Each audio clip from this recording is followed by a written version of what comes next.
მეგობრებო, სალამი. ასე ახალი ფორმატით გიბრუნდები, სულ უფრო ისე ახალ ფორმატებს ვიგონებ ხოლმე, ტესტავ, რამდენად საინტერესო იქნება თქვენთვის სხვადასხვანაირი ფორმატები. ეს იქნება ფორმატი, სადაც მოკლედ 15-20 წუთის ფარგლებში განვიხილავ მხოლოდ ერთ ფილმს. ასეთი ვიდეო მქონდა პრინციპში მარტის სუპრიმზე, თლად ახალი არ არის, მაგრამ აქ შევეცდები, რომ უფრო ნაკლები სპოილერებით ვისაუბრო. გუშინ გახდით ამინანის კინოთეატრში, სადაც ვუყურე ფრანსუა ოზონის უცხოს კამიუს ნოველის ეკრანიზაციას და გაგიზიარებ შთაბეჭდილებებს. შევეცდები ამას სპოილერებს გარეშე რომ მოვახერხო რამენაირად, თუმცა 1-2 სპოილერი თუ გამეპარა, ვიტყვი, მონტაჟში ყველაფერზე მიგითითებთ. ამიტომ ეს ვიდეო იქნება მხოლოდ კამიუს უცხოზე, კამიუს კი არა და ოზონის, ფრანსუა ოზონის ფრანგი რეჟისორის ფილმზე, სადაც ბენჟამინ ვეიზანი, მივხვდი მაგის მსახიობის სწორი გამოთქვა როგორ იქნება, ბენჟამინ ვეიზანი თამაშობს მერსოს და ახლა მოგიყვებით როგორი შთაბეჭდილებები დამიტოვა ამ ფილმმა, მაგრამ სანამ გადავალ საქმეზე, მეგობრებო, მოგიწოდებთ ძალიან ბევრ რამეს, ახლა უნდა მოგიწოდოთ ძალიან ბევრ რამე და მზად იყავით მოკლედ. პირველი, არხის გამოწერა. მეორე, ვიდეოს დალაიქება, თუ მოგეწონათ, რა თქმა უნდა. მესამე, კომენტარებში თქვენი აზრის აღბეჭდვა, კომენტარებში თქვენი აზრის, კომენტარების კედელზე ინკრუსტრირება და ინგრავირება და ყველაფერი ეს მოკლედ. გამიზიარეთ რას ფიქრობთ და ასევე გაუზიარეთ ეს პოდკასტი თქვენს კინომოყვარულ მეგობრებს და გაუზიარეთ არა კინომოყვარულ მეგობრებს, რათა გახადოთ ისინი კინომოყვარულები, იმიტომ რომ კინომოყვარულები უნდა ვიყოთ რაც შეიძლება მეტი. ასევე გაწევრიანდით Facebook ჯგუფში, სადაც ვაზიარებ ხოლმე ამ ვიდეოებს და რაღაც აპდეიტებსაც ვაზიარებ და ასევე მეგობრებო, ამ თვის ბოლოს, მარტის ბოლოს ფიქრობ ჰიჩკოკზე ცოცხალი ლექციის შეტარებას, აი ამ სივრცეში, სადაც ვარეხა, ოღონდ ეს უკან კი არა, აქეთ კიდე რაღაც სივრცეა, ძალიან კარგი, ისეთ ფართე და ბევრი ვინმე დაეტევით და მაგაზე დაწერეთ, რას ფიქრობთ, ამდენად დაგაინტერესებთ ჩემგან ცოცხალი ლექციის მოსმენა.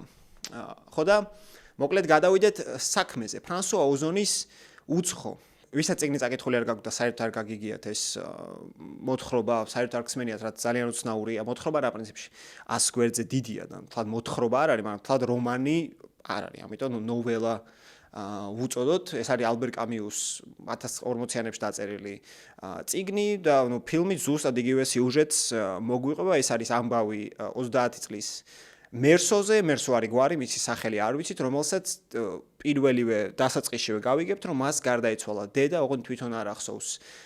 დედა გარდაიცვალა დღეს თუ გუშინ თუ როდის და უწევს დედის მონახულება, მკვდარი დედის მონახულება შესაბამისად, დედას ვეღარ მოინახულებს, იმიტომ რომ აღარ ყავს ცოცხალი, მაგრამ პანაშვიდზე დაგრძალვაზე დასწრებ, ამიტომ სამსახურში მოითხოვს, რომ ცოტა ხნით გაუშვან, მის ერუქლება, რომ დედამისის დაკრძალვას დაესწროს, ის ალჟირში ცხოვრობს, ჩავა დედამისთან და შემდეგ დაემართება ასეთი რაღაც, სპოილერი. გადაეკვეთება არაბს, რომელსაც მოკლავს, მე იქნება სასამართლო, მას გაასამართლებენ და მოკლავენ. სიკვდილით დასჯიან მას.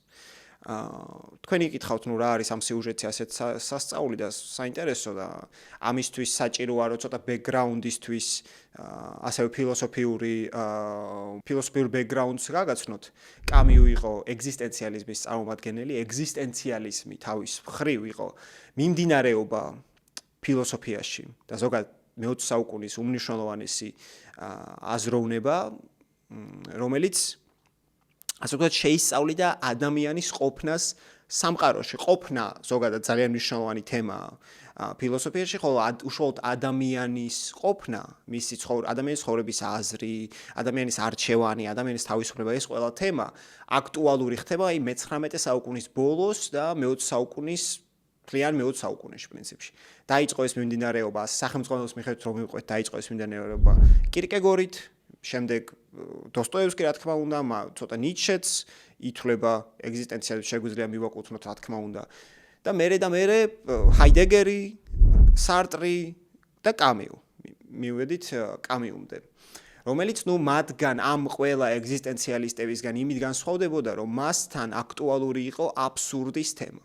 რა არის აბსურდი?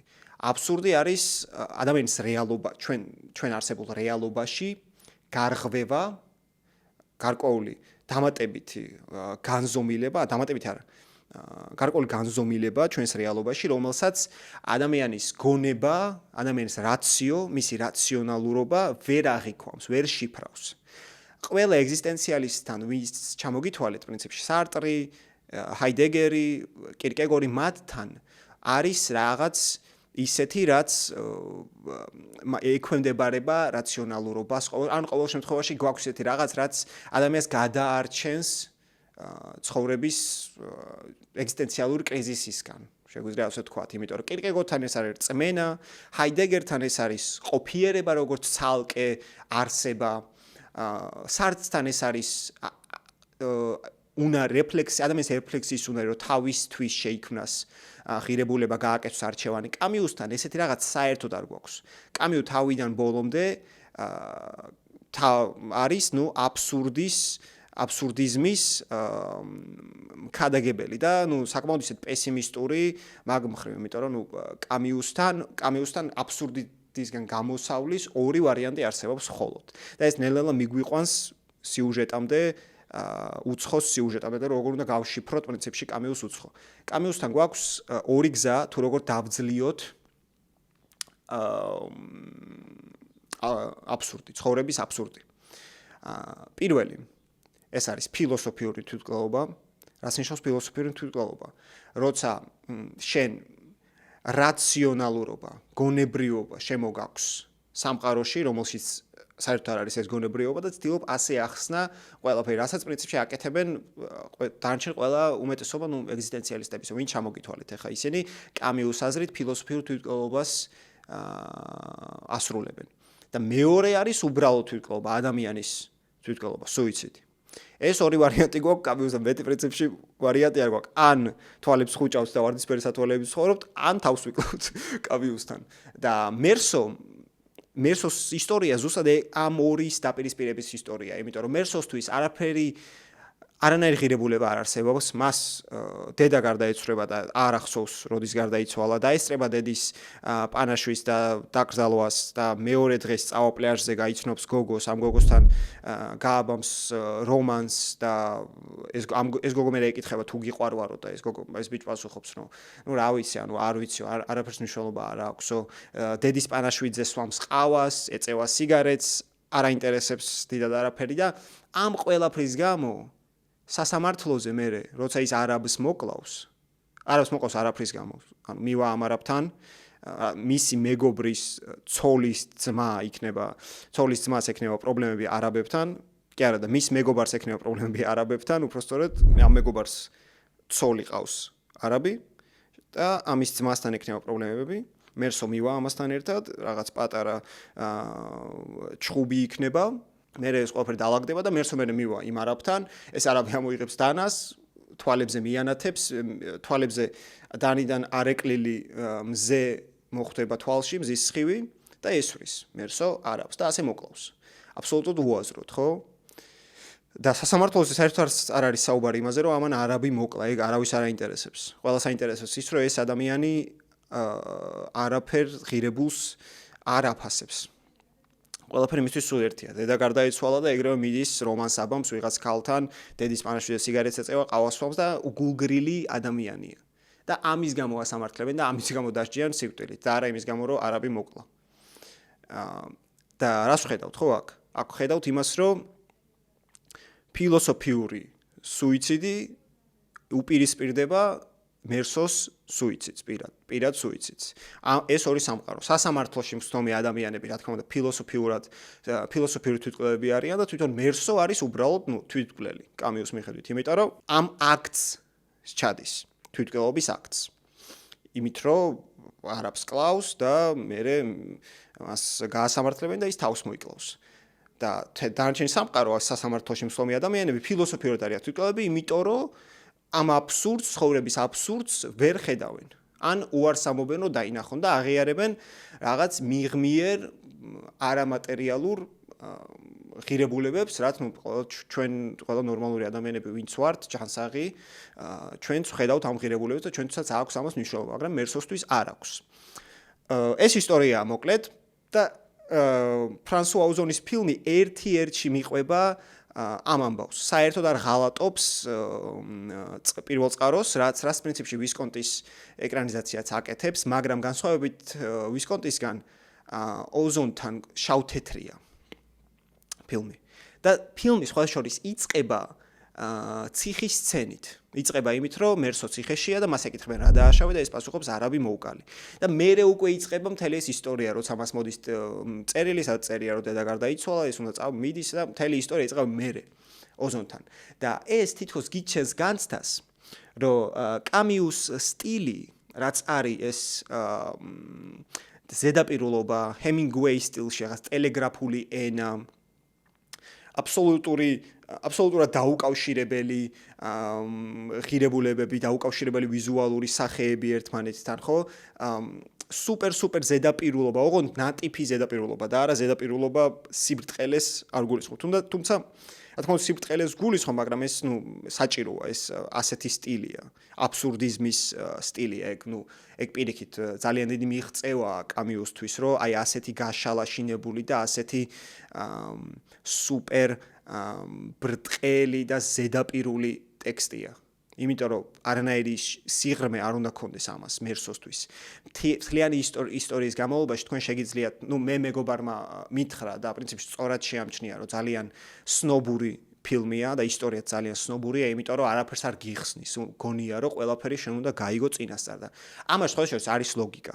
ჯერ ერთი პირველი ის რომ ფრანგები ზოგადად ფრანგული კინო და ზოგადად ფრანგული ლიტერატურაც ძალიან სნობურია, ძალიან სუპერ ინტელექტუალური ტექსტებია, როგორც წესი და ზოგადად საფრანგეთი ძალიან ინტელექტუალური ქვეყანაა და არ არის გასაკვირი ზოგადად ფრანგებისგან. ეს ერთ და მეორე სნობურად და ასე ძალიან ბევრ მასალას გაძლევს საფიქრალს და თითქმის არაფერს არ გიხსნის ეს ნაწარმოები, წიგნის და ფილმიც, იმიტომ რომ მერსო არ რეფლექსირებს საერთოდ. და ეს გასაგებია, რატომაც არ რეფლექსირებს. მისგან ეს რეფლექსია არ არის საჭირო. პირიქით, ის უნდა იყოს სუპერ ბრტყელი და ზედაპირული.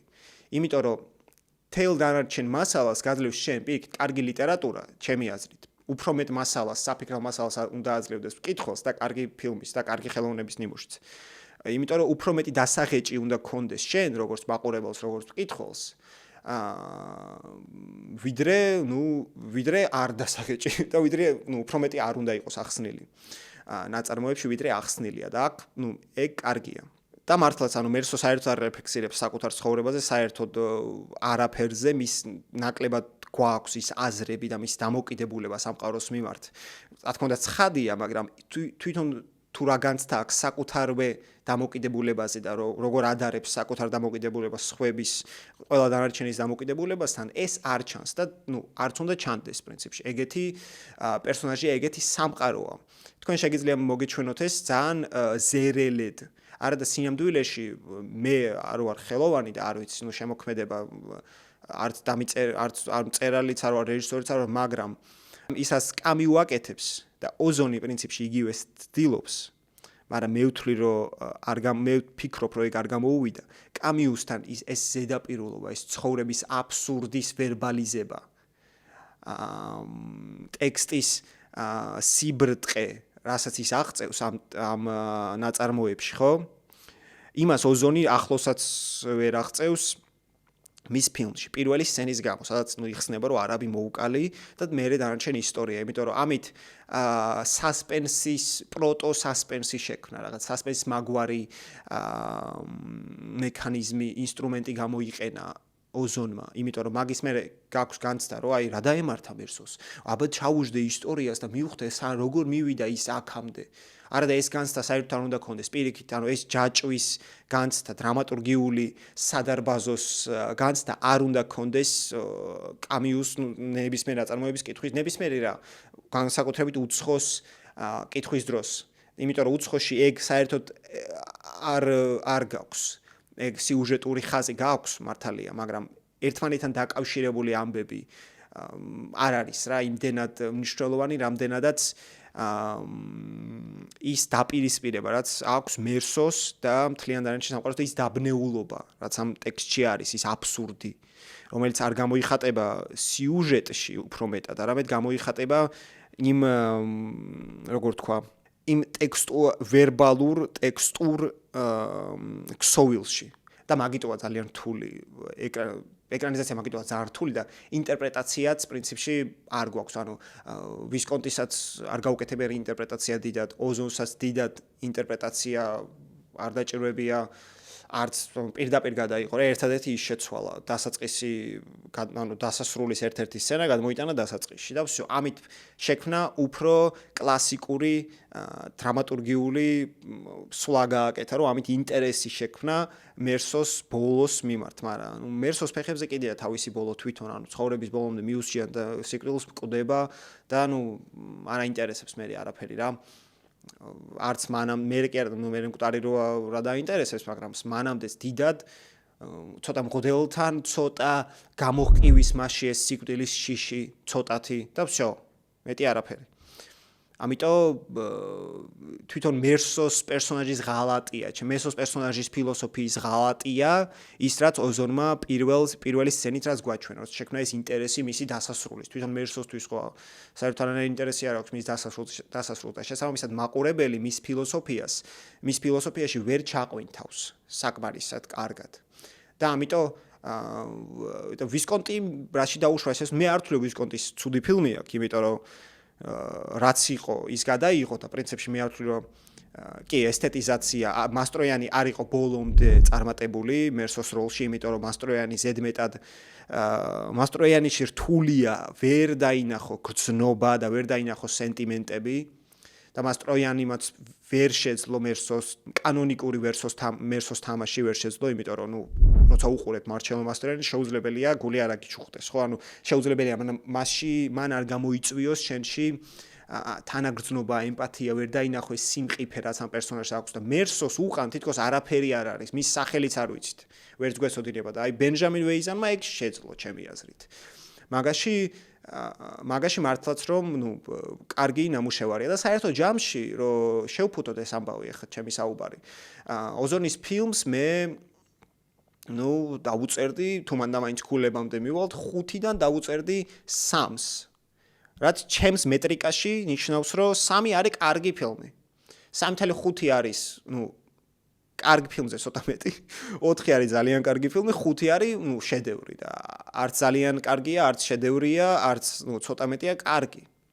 საყურებლად ნამდვილად ღირს, სიამოვნებას ნამდვილად მიიღებთ. არის თუ არა ეს აბსურდიზმის კინოში გადმოტანა? არა. მიზეზით რა მიზეზით პრინციპში გითხარით. არის თუ არა ეს მანდამაინც წარმატებული ფილმი? მე მგონია რომ არის. შეფასებების პრინციპში კარგი აქვს და 3 ვარსკვლავი 5-დან ჩემთვის არ არის ცუდი შეფასება. დღეს ასეთი მოკლე ფორმატით შემოვიფარგლები დაგემშვიდობებით მოკლედ მეგობრებო. რას ფიქრობთ თქვენ ამ ფილმზე ფრანსუა ოზონის უცხოზე დაწერეთ, გამოიწერეთ არხი, დალაიქეთ ვიდეო, შემოდით აუცილებლად ჯგუფში და თვალში რაღაც ჩამივარდა წამწამია. და აუცილებლად უყურეთ ფილმებს, ისიამოვნეთ ფილმები, გაუზიარეთ ეს პოდკასტი კინომოყვარულ მეგობრებს, გაუზიარეთ არა კინომოყვარულ მეგობრებს, რათა გახადოთ კინომოყვარულები. თუ თქვენთან დღეა, მშვიდობიანი დღე, თუ თქვენთან საღამოა, მშვიდობიანი საღამო, თუ ეხლა ძილს აპირებთ, აბა თქვენ იცით. Peace out.